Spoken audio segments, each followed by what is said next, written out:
अस्सलामु अलैकुम वरहमतुल्लाहि वबरकातुहू।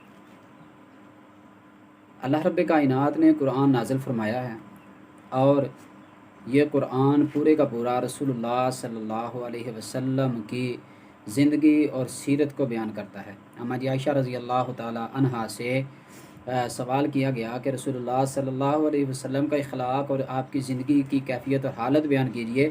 तो अम्मा जी आयशा रज़ी अल्लाह ताला अन्हा फरमाने लगी, पूछने वाले क्या तूने अल्लाह का कुरान नहीं पढ़ा? अल्लाह रब्बे कायनात ने रसूलुल्लाह सल्लल्लाहु अलैहि वसल्लम की सीरत को, ज़िंदगी को इस कुरान के अंदर महदूद कर दिया है। यानी हर आयत नबी कायनात की सीरत और ज़िंदगी को बयान करती है। और रही बात हमारे अमल की, हम कुरान पढ़ते हैं, कुरान सुनते हैं और अल्लाह की रहमत और तौफीक से इसके मुताबिक अमल करने की कोशिश भी करते हैं। आइए एक पहलू की तरफ निशानदही करना चाहता हूँ कि अल्लाह रब्बे कायनात ने कुरान के अंदर पहले ही रुकू के अंदर सूरह बकरा के इब्तदाई आयात में नमाज़ पढ़ने का हुक्म दिया। हम नमाज़ पढ़ते हैं, अल्हम्दुलिल्लाह। अल्लाह ने जिसको तौफीक दी है वो नमाज़ अदा करता है। अगले अल्फाज ज़कात अदा करने का नमाज के अंदर हुक्म दिया गया, हमें कबूल और मंजूर है। कोई भी इंसान कलमा गो मुसलमान उस पर एतराज़ नहीं करता कि जनाब ये क्यों हो रहा है। इसी तरह अल्लाह रब्बे कायनात ने हुकूकुल इबाद का ज़िक्र किया बड़े ज़ोर व शोर से। मसाजिद के अंदर, मदारस के अंदर, दुरूस के अंदर, जलसों के अंदर वीडियोज़ की शक्ल में हुकूकुल इबाद को बयान किया जाता है। अमल होना भी चाहिए।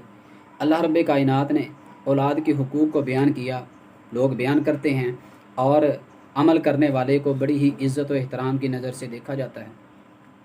अल्लाह रब्बे कायनात ने ख़वातीन के हुकूक सूरतुन निसा के अंदर बयान फरमाए और उनका एहतराम करने का हुक्म दिया, उनसे नरमी और मोहब्बत करने का हुक्म दिया।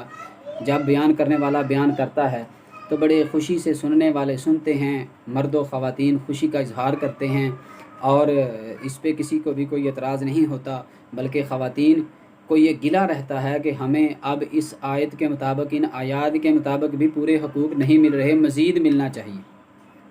ये सारे हुकूक अपनी जगह। एक बात इसी सूरत के अंदर, सूरह निसा की अगली आयात के अंदर अल्लाह रब्बे कायनात ने बयान करने वालों के यानी मर्दों के भी हकूक़ बयान फरमाए हैं।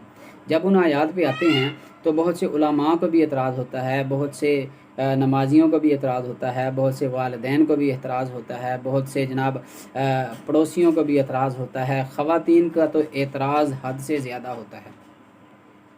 फ़नकिहू मा ताब लकुम मिनन निसाई मसना व सुलासा व रुबा। नमाज़ पढ़ें, किसी को एतराज़ नहीं। रोज़े रखें, किसी को एतराज़ नहीं। ज़कात अदा करें, किसी को एतराज़ नहीं। हुकूकुल इबाद का हुक्म करें, दरस दें और उस पर अमल करें, किसी को एतराज़ नहीं। ख़वातीन का एहतराम करें, किसी को एतराज़ नहीं। ख़वातीन के हुकूक अदा करें, किसी को। लेकिन जब मर्द अपने हकूक़ की बात करे कि अल्लाह ने हुक्म दिया फ़नकिहू मा ताब लकुम मिनन निसा मसना व सुलासा व रुबा, अल्लाह फरमाते हैं 2, 3, 4 निकाह कर लो।